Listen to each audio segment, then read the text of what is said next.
Good morning, class! I believe that most of you here know Mr. Bean, right? Do you love Mr. Bean? I also love Mr. Bean. So I have prepared here video clips of Mr. Bean. And all you have to do is that you are going to write the message or your observation as you watch the video clip of Mr. Bean.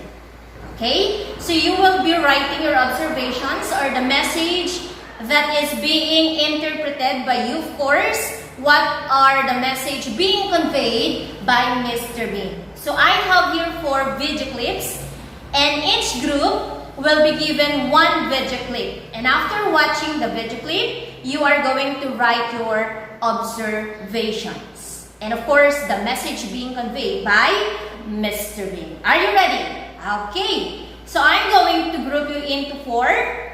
So you're going to count of 1 to 4. Okay, you may now start counting. 1. Okay, there you go. So all 1 stay together. 2, 3, and 4. So I will be showing you now the video clips that I have compiled. So I will be giving you Manila papers where you will be writing your observations or the message that you have understood after watching the video. Are you ready? Okay, very good. So this is for group 1, the first video clip. Papers. The exam starts now.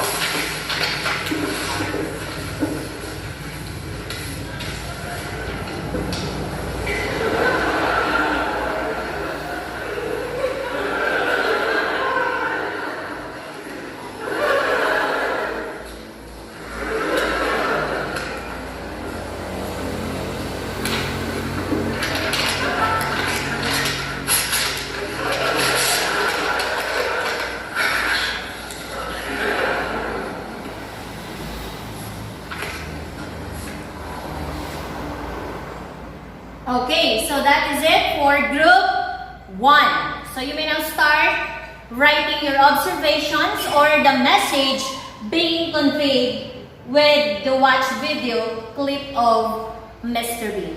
Okay, for the next group, this is your clip.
Okay, so that is it for group 2. Now, let's proceed for group 3. This is your video.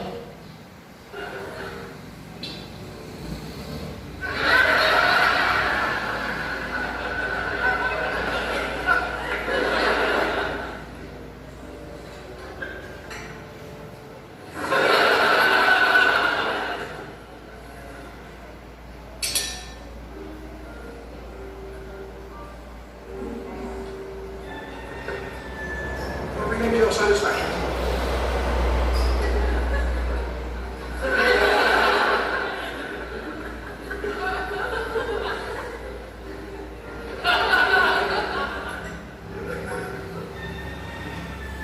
Okay, so that is it for group 3.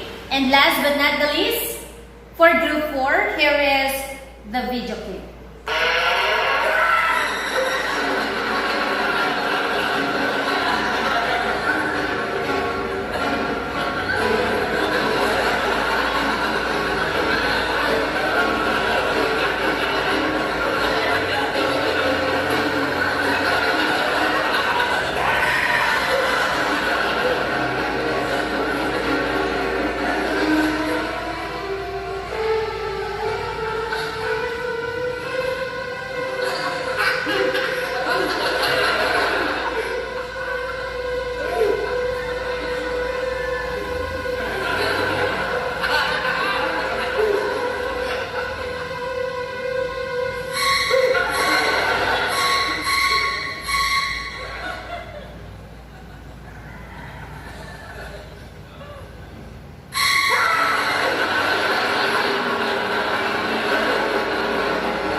Okay, so those are the video clips of Mr. Bean. He's really funny, right? Okay, so I believe that you have already written your observations and of course the message that you have inferred or understood from the video that you have watched. Okay, so it is now time for you to present your outputs. Okay, may we start with Group 1, followed by Group 2, 3, and 4. Wow, very good. So you really have understood the message being conveyed by Mr. Bean based from your different presentations and of course your answers that you have presented to us. Now the question is, what served as your basis of having those observations, or what helped you to understand the message being conveyed by Mr. Bean? The fact that Mr. Bean is not talking, right? Yes, Jenny? Very good. So you have observed or you have based to his facial expressions. Very good.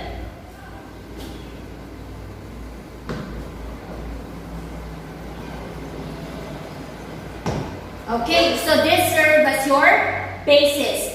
The facial expression of Mr. Bean. That is correct, no? What else? Any other answer? Yes? Okay, very good. The other basis that you have based for you to understand the message being conveyed is the very good. Mario, come again? Okay, very good. It is through the body language of Mr. Bean. Very good. Ang gagaling.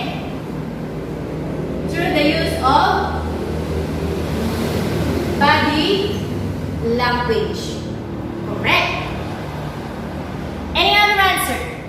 What helped you to understand what is the message being conveyed through what or after watching the video of Mr. Bean?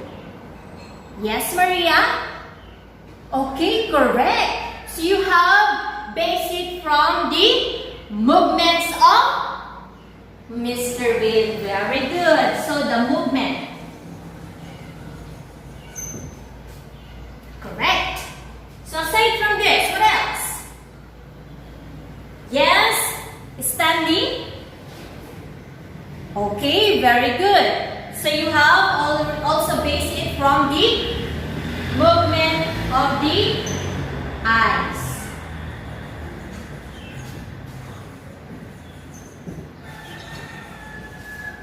Okay.